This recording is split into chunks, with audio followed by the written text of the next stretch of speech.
Lord Lieutenant, ladies, gentlemen, friends and colleagues, welcome to Liverpool John Moores University Roscoe Lecture. I'm Professor Mark Power and the Vice-Chancellor and Chief Executive at the University. We established the Roscoe Lecture programme in 1997 to present a platform for passionate, engaged and informed debate. Named after William Roscoe, an individual acclaimed as Liverpool's greatest citizen, he transformed the cultural life of the city in the 1800s. We continue to celebrate his legacy and his advocacy for education, for sharing knowledge and for lively, engaged and respectful conversation in the university series. And as we commence the start of our new academic year, I'm delighted this evening that we welcome one of our own academics, Professor Greg Whyte, to present this evening's Roscoe Lecture. This is significant for many reasons. Greg has been integral to the success of our School of Sport and Exercise Science, and tonight his lecture commemorating a milestone for the school. 5 decades ago, the university combined academic excellence and the city's sporting prowess to launch the world's first degree in sports science. It started with a conversation at Everton Football Club, with researchers helping professional football players enhance their performance, and was the start of something extraordinary. The club needed help and academics needed resource. The club's then owner, Sir John Moores, our namesake, supported the establishment of a dedicated lab to delve into research and advise the club. The Sports Science Lab was the start of an enduring commitment to football research here in Liverpool, which in turn led to a revolution in the study of sports and exercise sciences. Greg has been part of that enduring legacy, and his profile across the media, supporting celebrities during their physical challenges in extreme environments, has made him and the disciplines of supporting human performance a household name. Tonight's event is something of a precursor for the British Science Festival, which we are co-hosting with our friends from the University of Liverpool and the British Science Association. You'll see from the flyers around the hall that the festival, which takes place over the next week, will showcase the very best of the fantastic work that we do as universities and the positive impact it has on people, communities and wider society. So it's fitting that this evening Greg will speak on the subject of science and human performance and the positive impact of physical activity upon our citizens. Distinguished guests, ladies and gentlemen, our speaker, Professor Greg Whyte.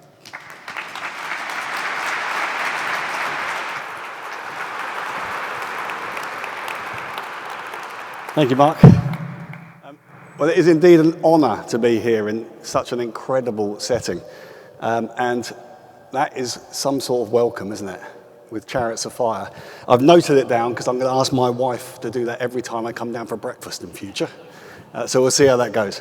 What I'm really keen to do is, this is going to be a very rapid sojourn across human history in terms of performance. But what I'd like is a bit of interaction from you. So when I ask questions, if you can just shout out, that would be great. But let's first kick off. Around about 12 years ago, I had the dubious honour of looking after 2 footballers, Alan Shearer being one of them. And I made them stand up and sit down in every seat in Wembley Stadium.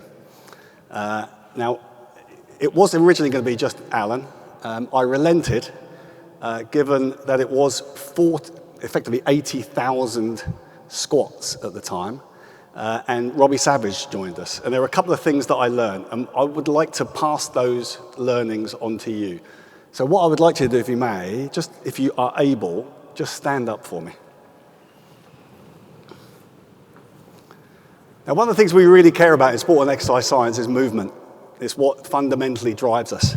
And what you have just done, the reason why we care about movement is because not only about calorie expenditure, but actually about what we're doing to the human body during physical activity, particularly the health-promoting benefits of it. But when it comes to calories, it's very difficult to measure how many calories you burn when you stand up in such a short space of time. So the best way to measure that would be to do it 45,000 times each.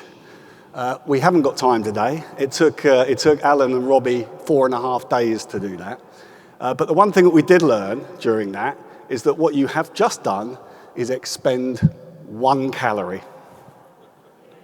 Yeah, congratulations. Congratulations. If you had a biscuit downstairs, you've got a long way to go. So while we're stood, can I just ask you to sit down for me? Lovely, thank you. And no, particularly for those at the back, you don't get an extra calorie for sitting down. It's up and down is 1 calorie. The other thing I did learn that day from Robbie and Alan is that they no longer talk to me, but that's a completely different matter. What I'd like to do, now I promise, as we go through this is not a lecture on anthropology, but let's start at the very beginning, if we can. And let's go all the way back to the evolution of the Homo, because it really does matter. So effectively, we are part of the hominids, the great apes, but it's this period here that really matters to us in terms of the Australopithecines. And what we know from the fossil record is that the Australopithecines started to move from being quadrupedal, in terms of on 4 limbs, and they became bipedal. And the primary driver of that, why become bipedal? Anybody? Why become upright? Okay, so that might have been driven by temperature changes, particularly as the flora and fauna changes. So as we move from wooded areas into vast open savannas, that may have been what drove it. But what is it fundamentally about? Why change over time? Survival. Okay, let's stick with survival of the fittest. Okay, and let's think about the reason why we became bipedal. The reason why, as we move on from here, from the Australopithecines, as we move through particularly around about 1.9 million years ago to Homo erectus, where we started to see the significant adaptations, in particular these adaptations of things like becoming tall, having long legs. All of those things effectively drove us to become efficient walkers. And then the critical thing of that is, once we've started to walk, walking is one thing. The problem is that you are a lot slower than predators. And so now what we've got to do when it comes to survival is that we've now got to think, how can we evade predators, number one, but also, in addition to that, how can we improve how can we optimize our hunting ability? And the best way to do that is to evolve into running. So effectively, we become much faster. We become much faster for a human, not very quick when it comes to quadrupeds, but nonetheless, it was during this period. Now, I want you to just keep that figure in your mind. 2 million years. 2 million years that we moved. Now, in the intervening period, and effectively what enabled us to become runners, is that there are a whole host of adaptations that take place, both in terms of the skeletal, ranging from changes in facial architecture, all the way through to limb length. Also in muscular and tendon. Critical changes that take place. Remember that when we are walking, somewhere in the region of two times body weight is going through the foot, is going through the body. As we start to run, that moves up to 4 times body weight moving through the body. And as we start to sprint, anything up to 8 times body weight is going through. And so what we've got to try and do is cope with that. And we cope with that in a number of different ways, but particularly tendon changes, things like the nuchal ligament at the back of the head, which stabilizes the head. Things like the Achilles tendon, which reduces the amount of force that's going through the skeletal system. Add on top of that, and this is areas that we've worked at in Liverpool John Moores within cardiac and respiratory. The digestive system becomes much shorter, particularly as we're able to hunt protein. And critical to Homo erectus and then subsequently Homo sapiens was our ability to thermoregulate, our ability to dissipate heat. What you have to remember when it comes to heat is that we are incredibly inefficient animals when it comes to heat. When we produce energy, around about 3/4 of that energy is dissipated as heat. So we would recognize that as we start to exercise, we heat up almost instantly. And that is because we're relatively inefficient. If you want an analogy, it's actually the same as a motor car. Similar type of efficiency. Around about 25% goes to mechanical work. So all of these things occurred, and some of them absolutely critical, because what it did is it led to the progression to things like persistence hunting. Everyone's seen it, everyone's spoken about it on telly, where effectively what we do is we chase our prey, and we continue chasing our prey over prolonged periods of time until eventually they fall over because of heat exhaustion. The critical difference between that is that effectively antelopes find it very difficult to thermoregulate because they don't sweat. Humans have got large numbers of eccrine sweat glands. Add on top of that, we remove the hair, so the evolution of hair loss means that we can evaporate that sweat, means we can thermoregulate. So what do hunter-gatherers do, and persistence hunters, is that they will actually hunt in the heat of the day. Now let's pop that onto the savannas in Africa. You're talking circa 40 degrees centigrade, where you are chasing your prey over prolonged periods of time. And this runs from early. What does anybody notice about this particular cave painting? What's the one thing you notice? Apart from the use of tools, what's the one thing you notice? Anybody? Just on this piece here, what does that indicate to you? It's not a trick question, honest. Women. Persistent hunters. We have this image, and certainly the media will portray this image, it's only men that go out and hunt. In fact, from the very earliest days, from the evolution of persistence hunting, women have been incredibly effective persistent hunters.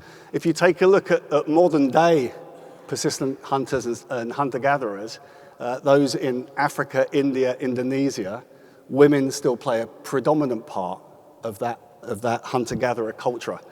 Really important as we come on to the rest of the talk. So really what we're talking about here is that actually we've evolved for a matter of survival as we move through to running. Now, remember, 1.9 million years ago. It takes about 1.899 million years until we see the first evidence of organized running. And that's principally about the organization of civilizations. So it's as we evolved civilizations, we then started to see organized running took place. Now that makes Homo sapiens different to any other hominid, and that is that we run for exercise. We are the only one that do that. But now what we've done is we made it competitive, around about 3,800 years ago. Leading on from that, the first ancient Olympic Games, 776 BC, in the town of Olympia. Everyone understands that. Anybody know why the ancient Olympics fell into disuse and was lost? Anyone want to take a guess? You've only got to take a look at modern day sport to understand what it is. Cheating, and how are we cheating? How do we cheat? What's the best form of cheating? Doping. So doping, number one. So cheating effectively, but certainly doping became ubiquitous across sport. And what was the other thing? Somebody said it. Money. That's certainly got modern connotations, hasn't it? We'll see how long that lasts. But certainly what we saw the loss of that. But the modern Olympics were then reinvented. Baron Pierre de Coubertin in Wenlock, not far from here, created the modern Olympic Games, and the first of which was 1896 in Athens in Greece. And then, interestingly enough, around about the same time, we started to see the recording of recognized world records following the creation of amateur athletic governing bodies. And I bring that amateur in for a very good reason. We'll talk about that sociologically as we go through. So this is work that we published some time ago now, where we looked at world record performances. We were focused primarily on running initially. So this is running across the top. It's actually in velocity, so it's speed. over various different distances, 800, 1500, and this is the men's world record over various different distances. And then we moved on to swimming. And the difference in these graphs is this is men at the top, and this is women, okay, in each of these graphs. What's the first thing you notice? Oh, contentious word. Shall I tell you what he said? It wasn't me that said this, okay? So lynching afterwards. Men are better. What should that have been? Men are faster, thank you. Okay, all right. Whew, I think I've saved you. Oh, it was the wife that said it, was it? Oh, okay. Men are faster. And men, what's interesting about this data, and we've published a whole host of data from this point, is that men are consistently faster than women by in the region of 10 to 11%. And that is irrespective of distance and irrespective of modality. So it's the same in swimming, it's the same in running, we've done the same in cycling, we've done the same in rowing, we've done the same in triathlon. And it holds true irrespective of modality. Really quite interesting about how we can effectively explain that difference and the fact that it is consistent across time. That's the first thing we notice here. The second thing we notice is as we look towards the end here, what we see is that we are starting to break world records at a much slower pace. Some of these world records haven't been broken for some considerable period of time. Krotach-Filova, we might touch on that. Krotach-Filova's world record has been held since 1983. What that indicates to us is that what we are doing is we are reaching the peak of human performance. And is it a true peak? It's certainly asymptotic. So we're moving towards the limit of human performance across these modalities and distances. In other words, we're not getting any faster. And certainly that gap between men and women is not narrowing. The third thing that we see is this. If you take a look at these points here, this is what we call the beta value. And this is the period of time of greatest acceleration of world record performances. In other words, world records are being broken regularly and consistently. And most of those, the beta value occurs between the 1970s and the 1980s. Why is that? Doping. Everybody agree? It's all about the drugs. State-sponsored, institutionalized doping, yeah? Who was doping? Russia? Anybody else? East Germany. GDR. Yeah? Jeez. Those East Germans. Eastern Europeans, yeah? Doping. Now, what you have to remember, one important thing to remember, because think about this is in the 70s and the 80s, the world's first intercalated sports science degree was created by Liverpool John Moores University, 1975, 50 years ago. So at that time, what we've also got, lots of doping going on, state-sponsored, institutionalized doping, but what we're also doing now is we're advancing knowledge. We're starting to understand the physiology of human locomotion. We're starting to understand nutrition, biomechanics. We're starting to understand the psychology of high-performance sport. Add on top of that, an extrapolation of that is into sports technology. So what we see is we see surfaces of tracks move from cinder into mondo. We see swimming pools move to fixed depths, anti-wave lane ropes, deck-level pools. So there's lots of things going on at this time, which is leading to enhancement in world records. But of course, underpinning all of that is that in men's world records, you don't see the same beta value. So the influence of technology is there, but it's not necessarily that big an influence. The primary influence is doping, okay? Those East Europeans, man, can you believe it? Okay, well, let's take that on board then, because they're institutionally doping. Let's take a look at this. This is world records. Now, what I want you to do is take a look, just briefly, okay? Interesting, I've taken a look at the women's, Flojo's world record over 100 and 200 meters set in 1988. Krotach-Filova, look at that, 153.2. I mean, that is something else. Set in 1983, yet to be beaten, okay? But take a look anything beyond 400 meters effectively. 400 meters, let's have a look. East African, East African, East African, East African, East African, East African. East African, East African, East African, East African, East African. There's a dominance of East Africa in events beyond 400 meters. Why is that? High altitude training, that must be the answer. It's because they live up a hill. Anything else? Anything else that anybody's read? Diet, must be about the diet. Genetics, genetics, good, genetics. They live at altitude, they've got a great diet. What else is it? Culture. Okay, every little kid wants to be an endurance runner. All right, anything else? Say again? What was that? They've got lions chasing them. I mean, possibly. I'm not sure it's the lions you want to worry about, but everybody happy with that explanation? So those, the dominance of the GDR and Russia in the 70s and 80s, cheats, doping cheats. The dominance of the East Africans since 2000 is because they live up a hill and they've got a better diet. Is that right? That seems a bit strange to me. What do you think it might be? Oh, I wonder if it is doping. How would we know? Oh, that's right, yeah. The reigning world record holder doped positive this year. Last year, 26, I can't even read my own writing. 26 Kenyan runners, all training in the same base, tested positive. Anybody know that? So there's a weird one, isn't it? There's a weird one that we all know that the GDR were dopers and were cheats. But what we don't know is that East Africans might be taking drugs as well. Why is that?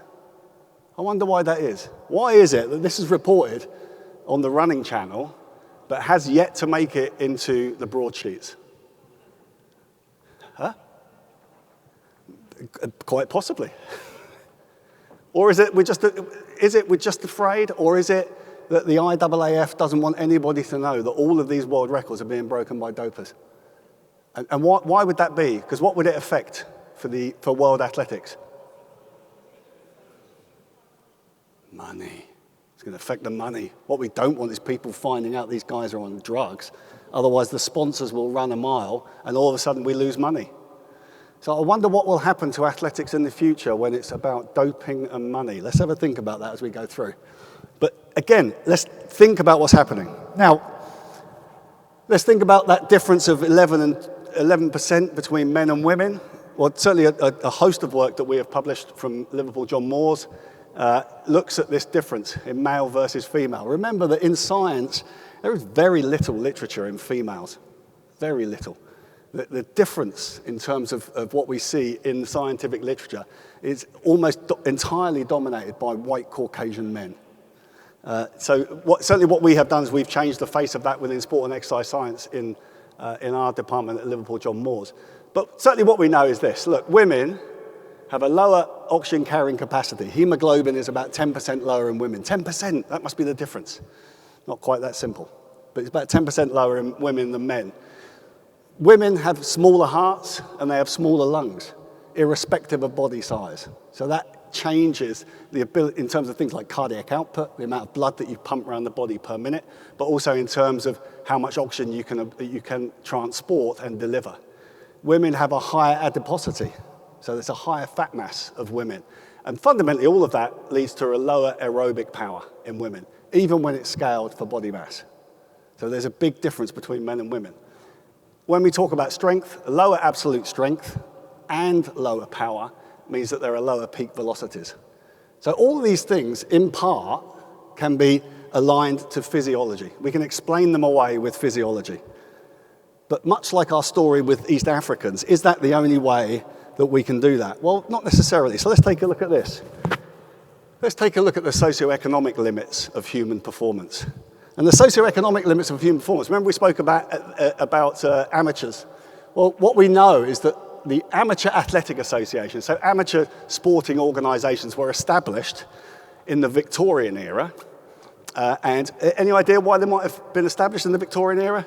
I don't need you to answer. It was rhetorical, because I've already told you why. Because rich people were rubbish. And they got beaten by the working class oiks who used to run for money. But the problem was at that time is that the working class oiks had to work 6 days a week, 12 hours a day.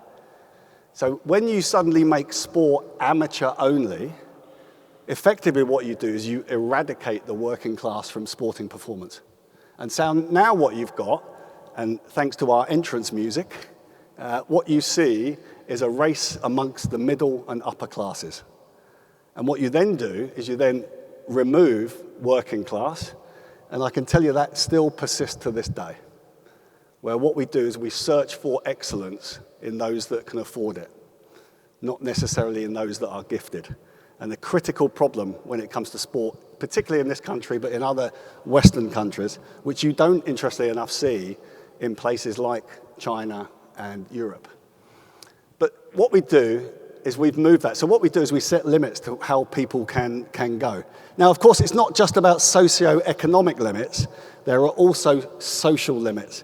And let me show you this. And honestly, this makes my blood boil. And I'm sure it will you too. Very questionable for women because, an arduous activity would mean that you're going to get big legs and grow a mustache and hair on your chest and your uterus was going to fall out.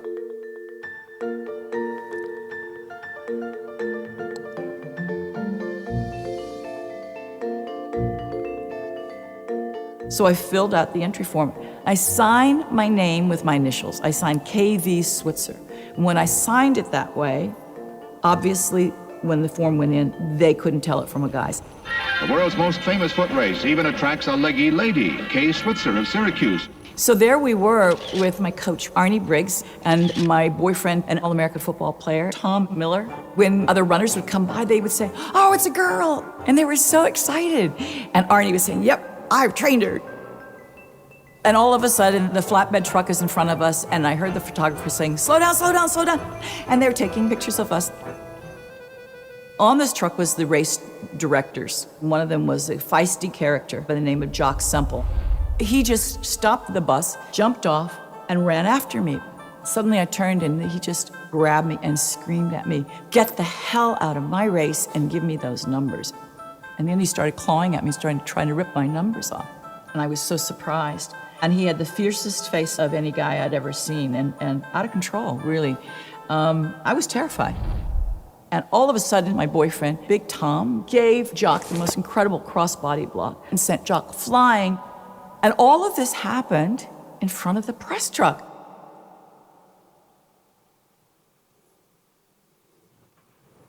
Unbelievable, isn't it?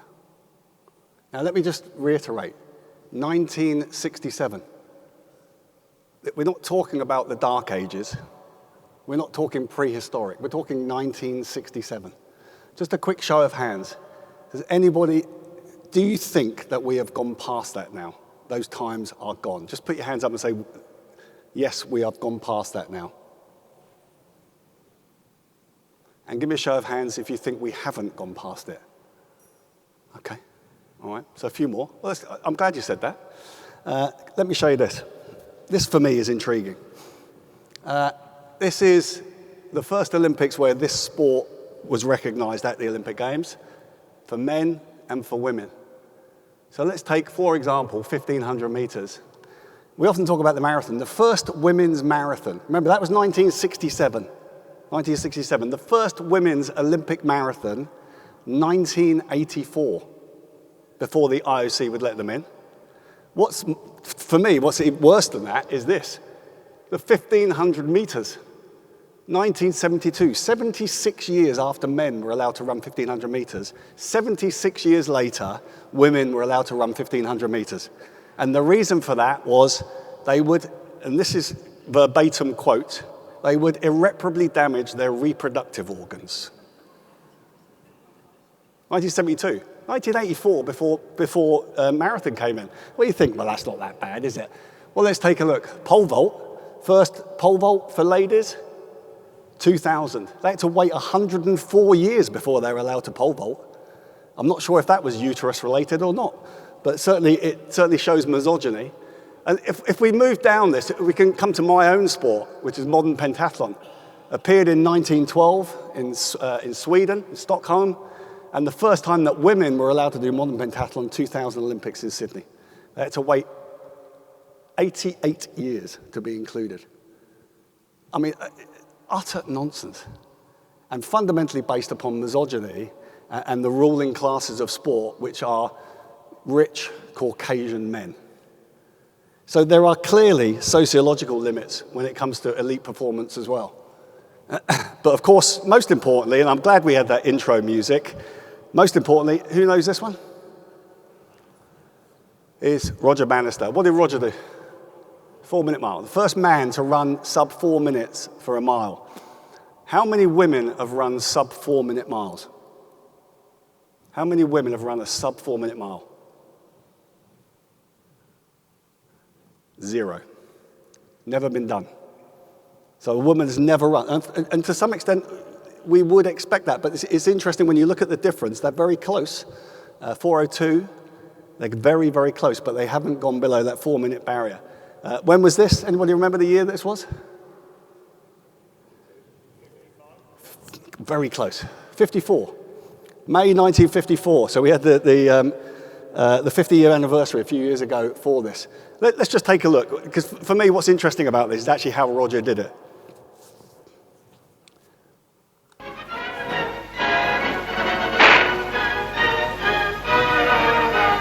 From the start, teammate Chris Brasher sets a grueling pace, with Bannister hard on his heels and Chris Chataway waiting to take over. Now here comes Chataway, followed by Bannister.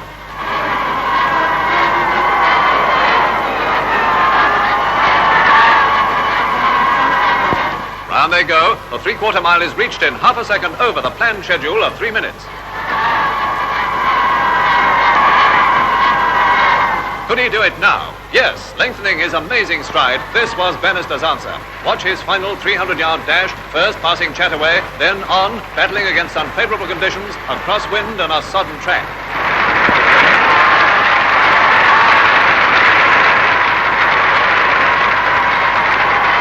Up to the finishing line, time 3 minutes, 59.4 seconds, shattering the 4-minute mile, the Everest of athletic achievement.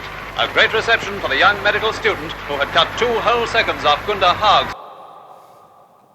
Amazing, huh? You know, what's amazing about that is that the greatest runners in the world were attempting to break the 4-minute barrier. And they were getting very, very close, very close. Now, what's interesting for me is that the scientists, the scientists and medics of the day, the reason they thought that man couldn't run below 4 minutes, why do you think it was? They thought that man couldn't run below 4 minutes because they would die. If a man ran below 4 minutes, they would die in doing it. Now imagine that is what you're told on a regular basis. You're a runner, 1,500-meter runner, you're a medical student, you only run for fun. Now if I run sub 4 minutes, I'm going to die. Maybe we'll ease back a bit on that final straight.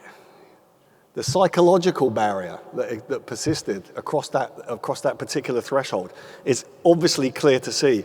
And what's interesting, if you get the chance to read Roger's biography, and I had a quote of it on my lab wall. It's a fantastic quote, and to paraphrase, it said, "I crossed the line, and looking at the clock, I realized I'd gone below 4 minutes and assumed I was dead." I thought, brilliant. But of course, was it a psychological barrier? It was, because actually that world record was broken 4 more times in that very same season. No change in technology, no change in training, no change in the runners. But now all of a sudden the belief system had changed. And so all of a sudden we could move there. So psychological limits to performance. There are also technological limits to performance.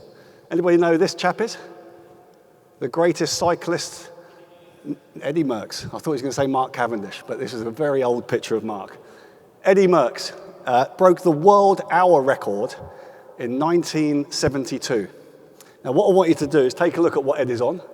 He's on a steel A-frame bike.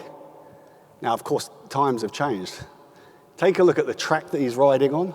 No temperature control in the track. He's on a steel-framed, A-framed basic bike with really basic technology. This guy here, Filippo Ganna. He, in 2020, broke the world hour record.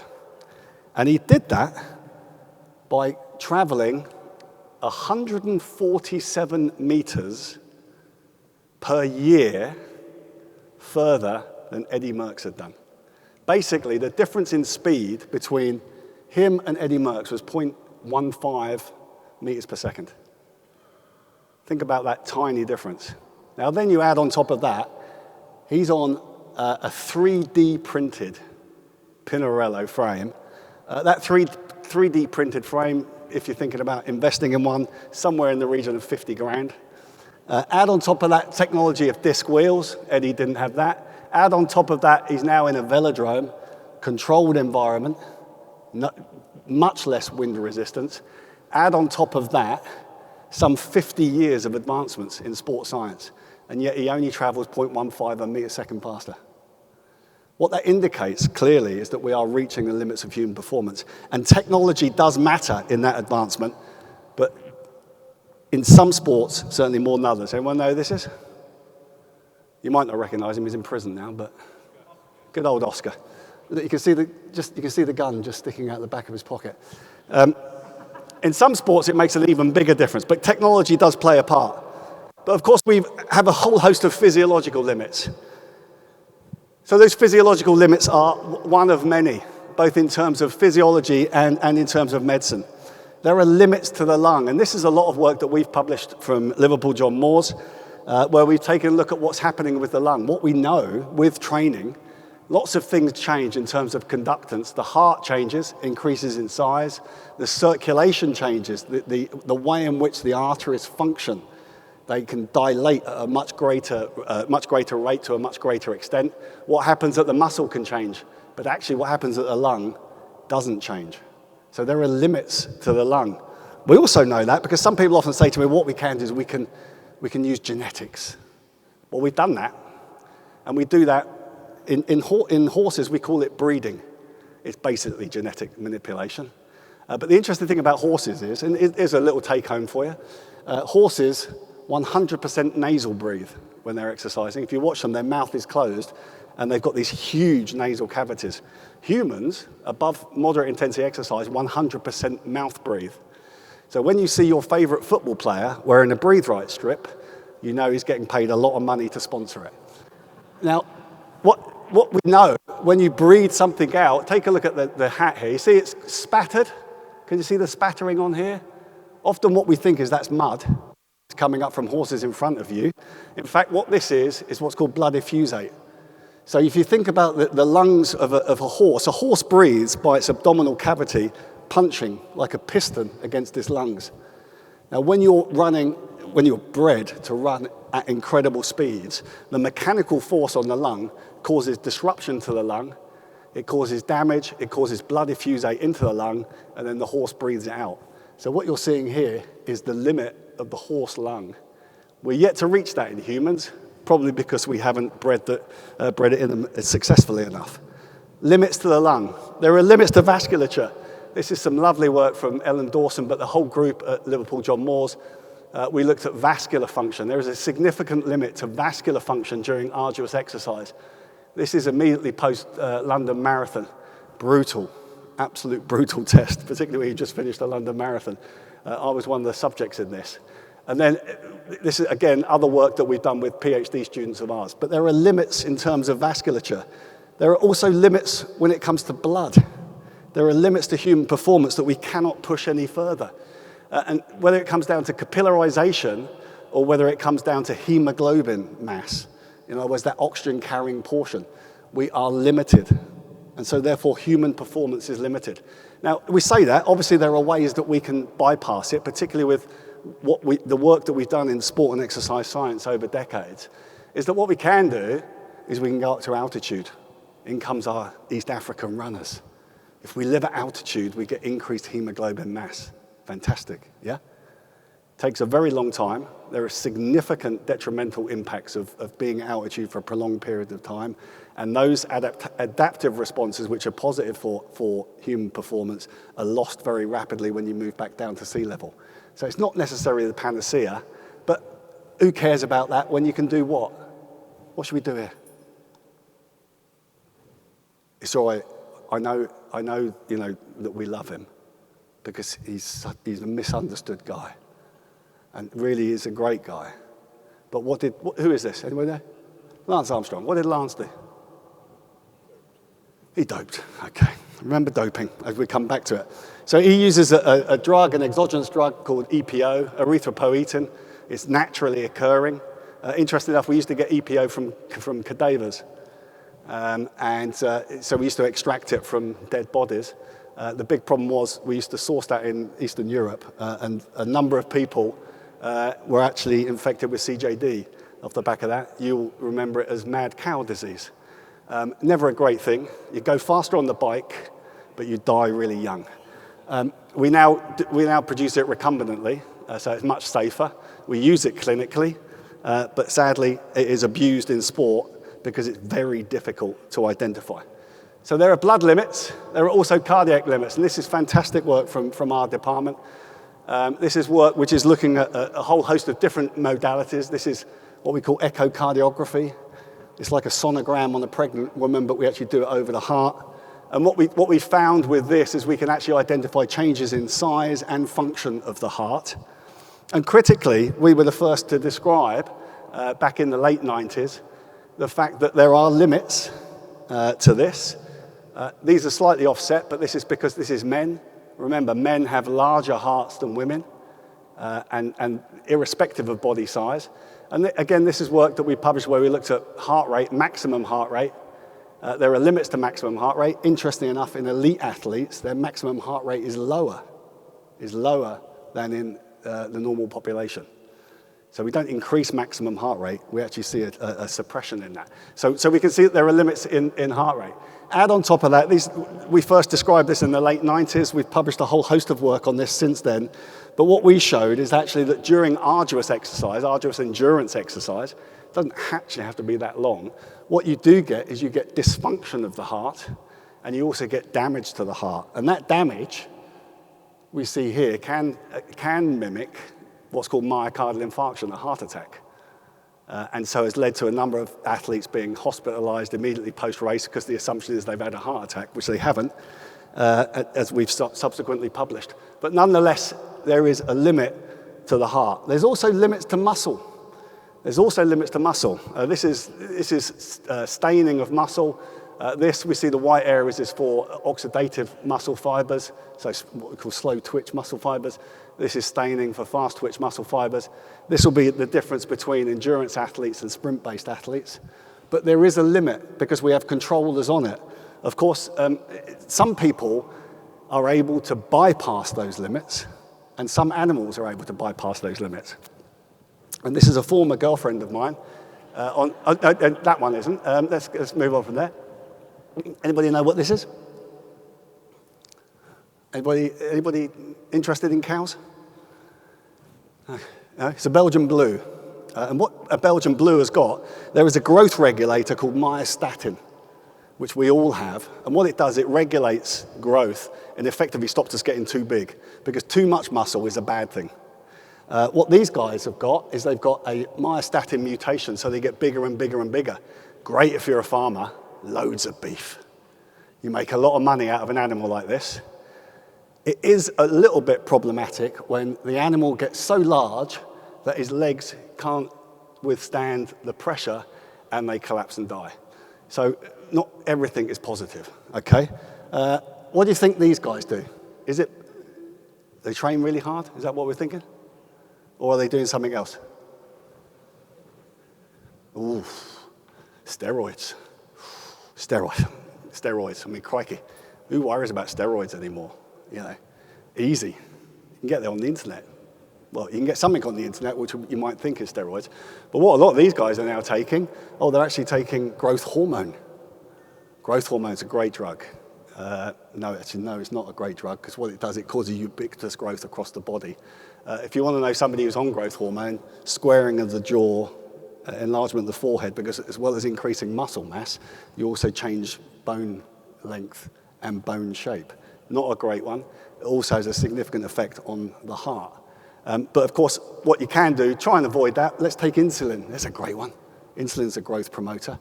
And we'll take IGF-1, insulin-like growth factor. Yeah, the trouble with that is you die suddenly off the back of it. Not a good idea. But obviously we can do it. What we can do is we can get around physiology. But fundamentally, there are limits to physiology. So effectively, we have to have limits. There are limits set, and the point is that we've probably reached them as humans. Now, often people say to me, well, surely we can keep pushing it, and we can keep pushing it indefinitely. Some lovely papers published, which I won't bore you with, but utterly ridiculous, where they suggest a linear relationship between time and speed, which means at some point in the future, we will move faster than the speed of light. Well, I always put that akin to this. Everybody know this? What this is? Cheetah. What is great about the cheetah? Okay, the fastest land mammal. Any idea what speed he moves at? Yeah, about 66 miles an hour. And interesting enough, it was a sport and exercise scientist who measured that. A guy sadly no longer with us, Professor Craig Sharp, who actually measured the top speed of a cheetah back in the 1960s, 66 miles an hour. Fastest running human is Usain Bolt. Any idea what sort of speed he runs at? 24 miles an hour, top speed. 66 miles an hour versus 20. We're quite a long way off it. But surely, with the right approach, it could happen.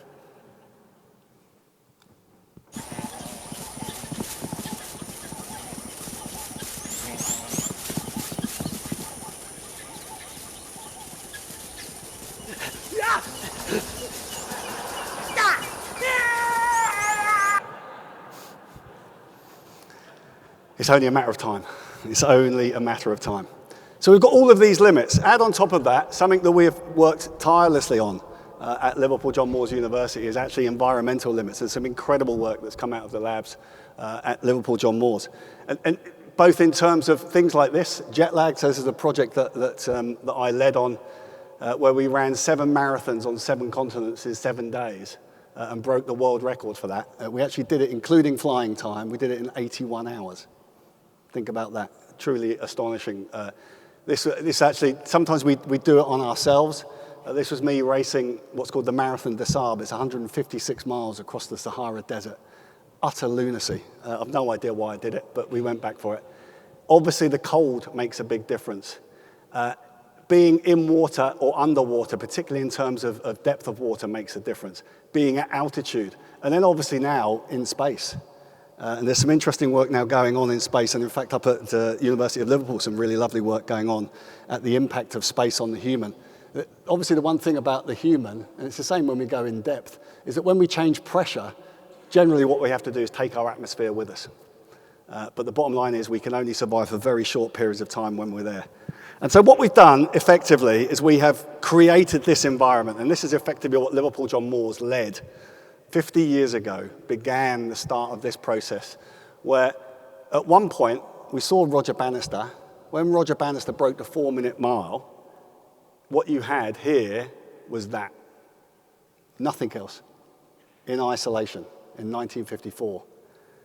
Since the 70s and moving forward, and certainly in part very much due to the work of Liverpool John Moores University, what we have done is we've begun to understand performance much better, and what we've done is we've begun to develop specialists in all of these areas to the point now where coaches are surrounded by anything up to 14 specialists to support this idea of marginal gains of enhancement of elite performance. And we can see that we have moved and progressed very rapidly. All that seems great. Granted, we're reaching an asymptote, but it's all positive. Let me just finish the final couple of slides on these 2 points. And that is that since the late 19th century, which is when we started to measure human lifespan, so human health, we talk about it in lifespan, particularly the pharmaceutical industry, they like to talk about length of life, not quality of life. So if we can design a drug that increases the length of life, that's a positive thing, irrespective of whether it improves the quality of life. But we measure it as lifespan. Since the late 19th century, it has continually increased year on year. So in other words, we are living longer and longer and longer. The tragedy is, though, at the same time, is that human performance has reached an asymptote, which we have just demonstrated.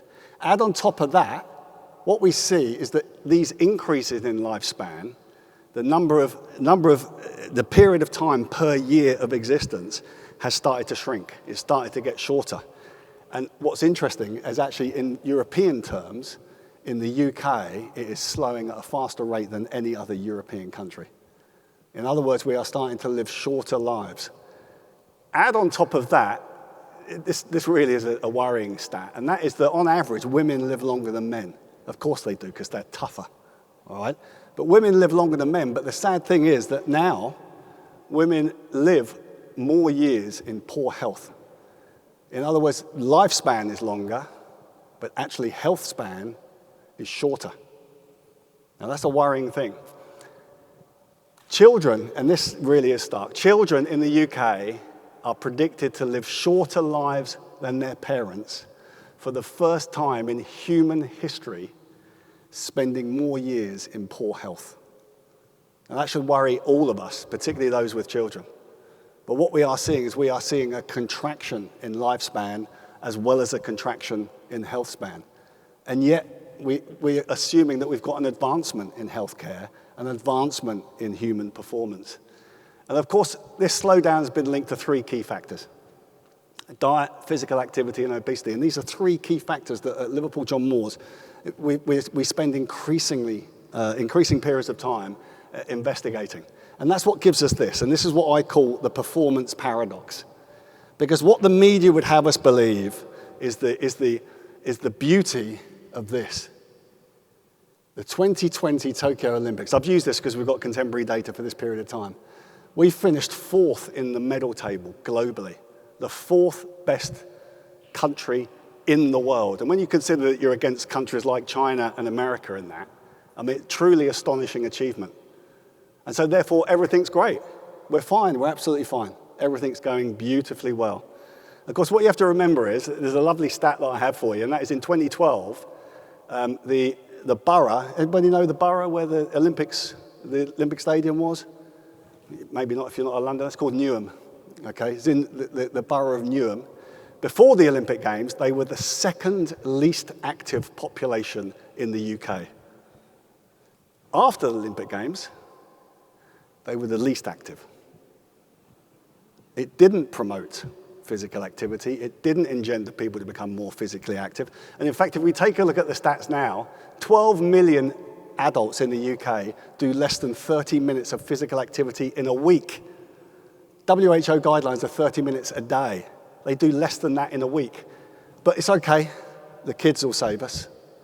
And sadly they won't, because 30% of children, 2.2 million children, do less than 30 minutes a week. WHO guidelines, 60 minutes a week. I mean, they're a long way off it. And so therefore what we see is this trend. 1 in 3 children currently leave primary school unable to swim. And yet 1 person drowns every 20 hours in the UK. Drowning is the 3rd most prevalent cause of premature death worldwide. And yet we don't teach our children to swim. 14.2 million adults cannot swim 25 meters unaided.